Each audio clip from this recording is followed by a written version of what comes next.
Délie Josselin, s'il vous plaît. Mesdames, Mesdemoiselles, Messieurs, bonsoir. Ça va Orléans ? Oui.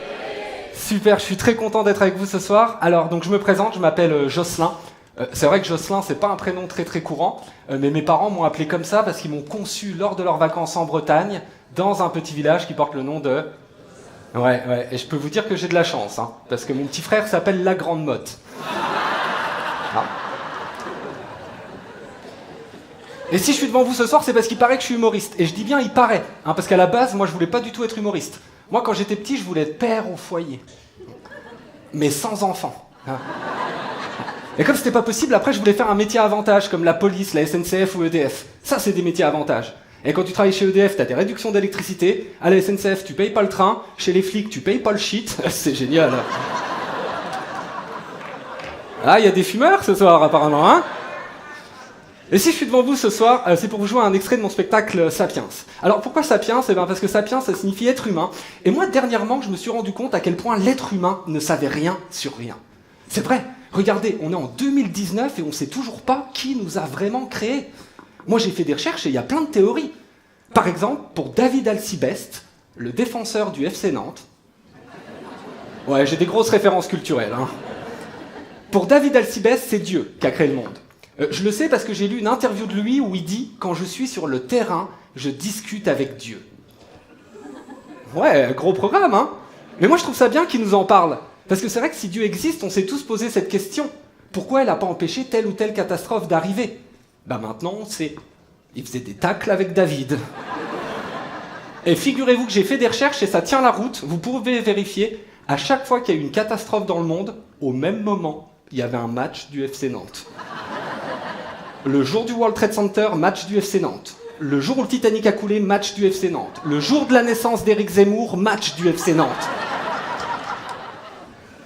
Mais on ne sait pas si ça s'est vraiment passé comme ça. Aristote, lui, croyait plutôt en l'hétérogénèse, c'est-à-dire la génération spontanée. C'est-à-dire que d'après Aristote, des ordures naissaient les rats, de la bouse naissaient les mouches, des fleurs naissaient les abeilles, et j'imagine que du coup du punch naissaient les Antillais.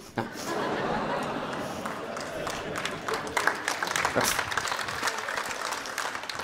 Dans les théories dépassées, on a également Anaximandre de Millet, qui en moins 600 avant Jésus-Christ pensait que la vie se créait par évaporation de l'eau au soleil. On a Empédocle en moins 500 qui pensait que différents organes se regroupaient pour former l'être humain. Et on a Démocrite en moins 300 qui pensait que l'être humain se créait à partir de vers sortant de terre. Trois théories qui montrent bien qu'avant Jésus-Christ, tout le monde consommait de la drogue. Alors du coup, j'ai cherché une théorie un petit peu plus sérieuse et je suis tombé sur la théorie de l'évolution de Darwin. Vous devez connaître ? Alors pour ceux qui ne connaîtraient pas, on aurait tous évolué en passant par différents stades. On aurait commencé par le stade de bactéries, puis de bactéries on serait passé à poisson, de poisson à tétrapode, de tétrapode à primate, de primate à grand singe évolué, et de grand singe évolué aux anges de la télé-réalité.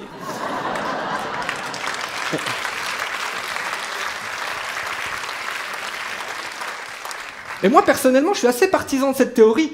Parce qu'on évolue tous au cours de la vie. C'est vrai, déjà physiquement, personne ne sort du ventre de sa mère avec son corps d'adulte. T'as jamais reçu un faire-part avec écrit « Nous sommes heureux de vous annoncer la naissance de Gérard, 1m82, 92 kg, la maman se porte bien, enfin si elle reprend connaissance. » Non, on évolue. Mais moi je me dis, si on est passé par ces stades-là, pourquoi on n'a pas gardé les avantages liés à chaque stade ? Ça serait pratique. Par exemple, du stade poisson, on aurait pu garder la capacité à respirer sous l'eau. Même si certaines personnes y arrivent.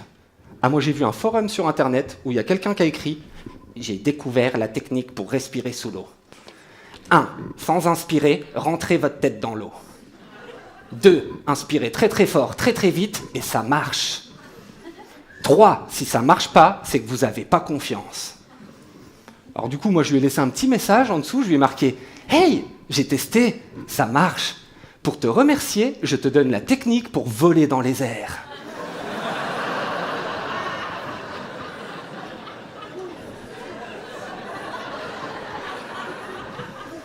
1.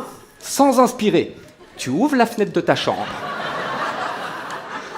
Tu montes sur le rebord et tu te jettes dans le vide. 2. Tu agites les bras très fort, très vite, et ça marche. 3. Si ça marche pas, prie pour pas qu'il y ait un match du FC Nantes.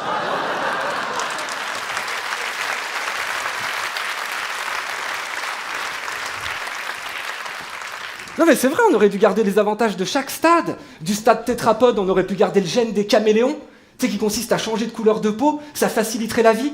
Par exemple, en France, si tu veux rentrer en boîte, t'arrives devant le videur, bim, peau blanche, et c'est là où t'as le plus de chances qu'on te laisse rentrer. Eh oui, une fois que t'es dans la boîte, t'es sur la piste, bim, peau black, c'est là où t'as le plus de chances de savoir danser. Là, il y a une fille qui vient de draguer, malheureusement elle est mineure, bim, Polanski. Ah, là, t'as des chances de pas te faire choper. Du stade primate, on aurait pu garder le gène des bonobos, qui consiste à régler les conflits en faisant l'amour. C'est l'Assemblée nationale deviendrait 50 nuances degrés. C'est avec Jean-Luc Mélenchon attaché au parloir, en train de se faire fouetter par Marine Le Pen. Atcha, atcha. Alors, c'est qui la France insoumise, hein? C'est qui, hein? Tcha. Je vous laisse les images, hein.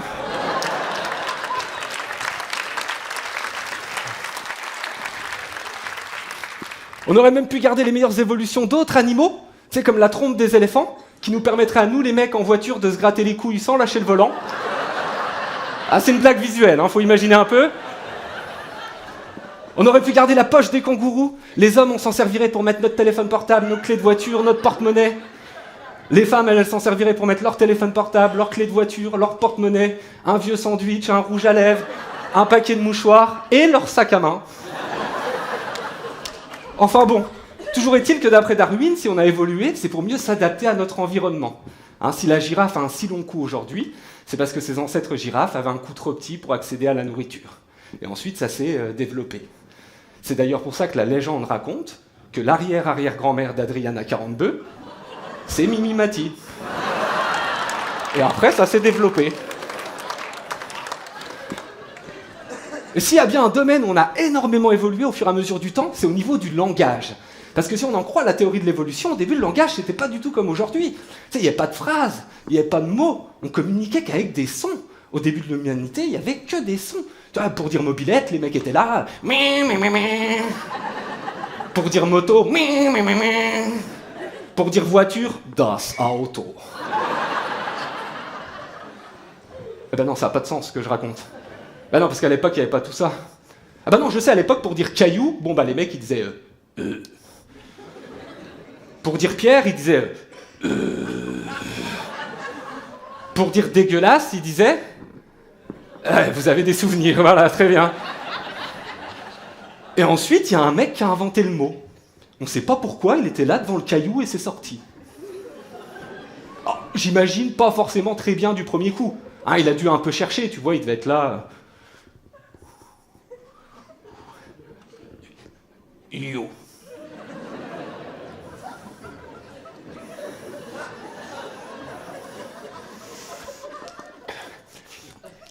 Aïe.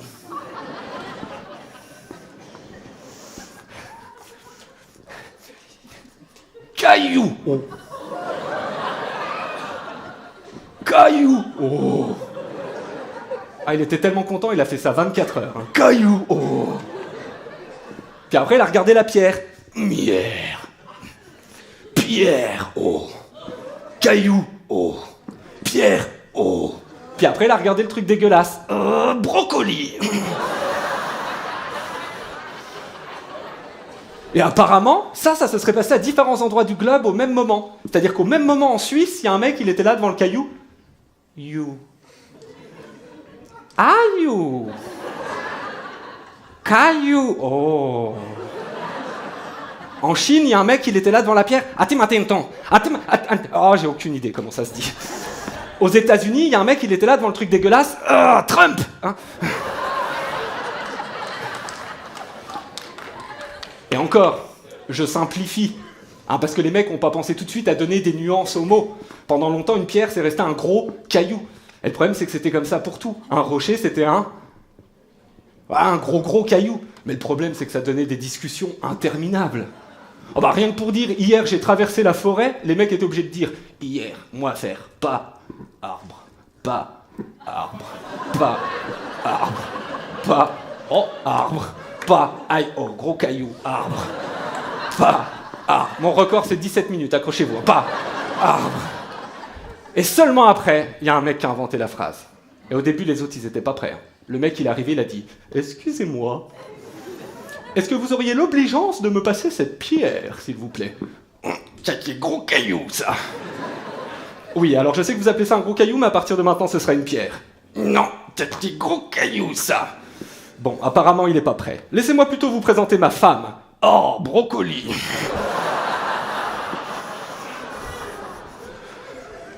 Et ensuite, le langage a évolué pour devenir le langage qu'on connaît aujourd'hui. Et ça va continuer.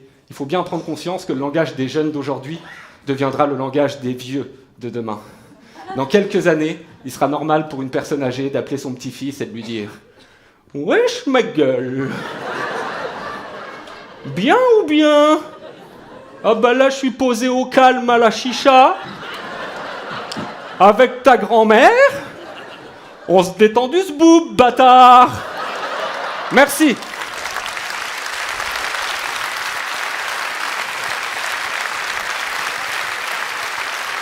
Jocelyn Delis.